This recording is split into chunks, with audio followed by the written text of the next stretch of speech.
মিষ্টি সবসময় মিষ্টি হয় না, মিষ্টি টক ঝাল তিতেও হয়, কিন্তু সময় বড় বালাই, তেতো হলেও গিলে ফেলতে হয়।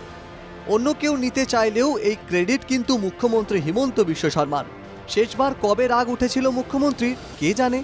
রেগে গেলে কি পর্যায় পর্যন্ত যেতে পারেন মুখ্যমন্ত্রী এটা অন্য কেউ না জানলেও বিজেপি নেতাকর্মীরা ঠিকই জানেন পলাশবাড়ির বিধায়ক হেমাঙ্গ ঠাকুরিয়া এবং একই কেন্দ্রের অন্যতম টিকিট প্রত্যাশী হিমাংশু শেখর বৈশ্য।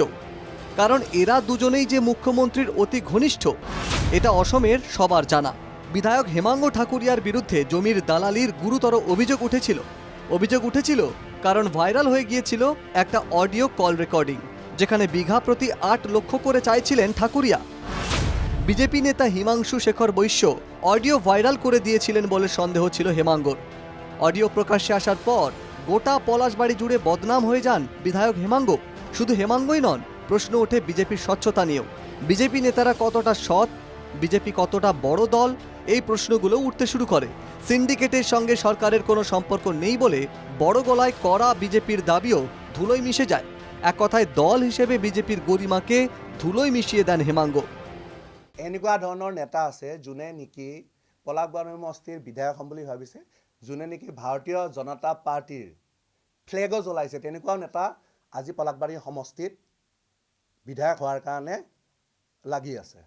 এনেকুৱা নেতা আছে যোনে নেকি অটল বিহাৰী বাজপেয়ীৰ ফটোত, শ্যামা প্ৰসাদ মুখাৰ্জীৰ ফটোত লাভ কৰিছে।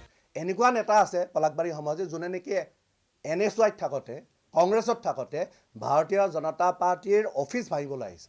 এনেকুৱা নেতা জড়িত হৈ আছে এই বিষয়বিলাকত, যোনে নেকি সিন্ডিকেটৰ লগত ডিৰেক্টলি জড়িত হৈ আছে। হিমাংশু কি তাহলে গরু সিন্ডিকেটের সঙ্গে জড়িত? সুপারির সিন্ডিকেট চালান বিজেপি নেতা হিমাংশু। এই হিমাংশুই কি জ্বালিয়েছিলেন বিজেপির পতাকা? এমন কথার চর্চায় চলে আসে। বিষয়টি নিয়ে প্রতিক্রিয়া ব্যক্ত করতে গিয়ে মাত্র কয়েক সেকেন্ডে যা বোঝাতে চেয়েছিলেন তা বুঝিয়ে দেন মুখ্যমন্ত্রী হিমন্ত বিশ্ব শর্মা। দুইজনে কালি যেটো ঘটনা কৰিছে, দুইজনৰে নম্বৰটো নিগেটিভ হৈ গ'ল। গতিকে এটা তৃতীয় মানুহ এজনক চাব লাগিব। গতিকে কালি যেটো তেওঁলোকে মিডিয়াত গৈ যেটো কৰিছে সেইটোলৈ মই অত্যন্ত বেয়া পাইছোঁ। আৰু এতিয়া এনেকুৱা লাগিব যেন দুইজনেই টিকট পাব নালাগে, এনেকুৱাহে লাগিব পৰিৱেশটো। সেইকাৰণে মই ক'ম যে সংযম হ'ব লাগে আৰু বিজেপিত থাকিলে এটা মিনিমাম ডিসেন্সি এটা পাবলিক লাইফত রাখিব লাগে। কথার আছে শতেক বাণী, যদি কথা কইতে জানি। কথাতেই যায় কাটা, কথাতেই পাওয়া যায় পুরোটা। হেমাঙ্গ হিমাংশু দুজনেরই টিকিট কাটা গিয়েছিলই প্রায়, একটুর জন্য বেঁচে যান। তড়ি ঘড়ি বোঝা পড়া হলো দুজনে। মাঠে হিমের পরশে হেমাঙ্গ হিমাংশু। প্রয়াত প্রাক্তন প্রধানমন্ত্রী অটল বিহারী বাজপেয়ীর জন্মবার্ষিকী উপলক্ষে পলাশবাড়ি RB হাই স্কুল মাঠে আয়োজিত ক্রিকেট ম্যাচে একসঙ্গে 22 গজে নামলেন হেমাঙ্গ হিমাংশু। বড়দিনে পরস্পরকে কেক খাওয়ালেন হেমাঙ্গ হিমাংশু। তারপর চুটিয়ে ক্রিকেট খেললেন দুজনে। ব্যাটিং বোলিং সবই হলো, হাসি মশকরাও হলো, যেন অনেকদিন পর দেখা হয়েছিল দুই পুরনো ঘনিষ্ঠ বন্ধুর। মধ্যস্থতাকারীর ভূমিকায় সাংসদ বিজুলি কলিতা মেধি।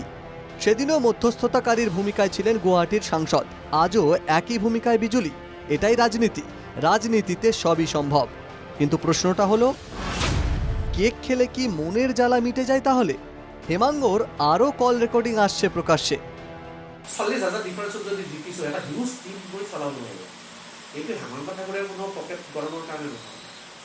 চলাৰ ইনকাম চ'ৰ্চ এইটো বেলেগ এটা ধান্দা কৰিব নালাগে। 150 এটা আমি বিচাৰিছিলোঁ, তুমি বিশ্বাস কৰা। আচ্ছা তুমি এনে জাষ্ট অনুমান মোক কিমান টকা খৰচ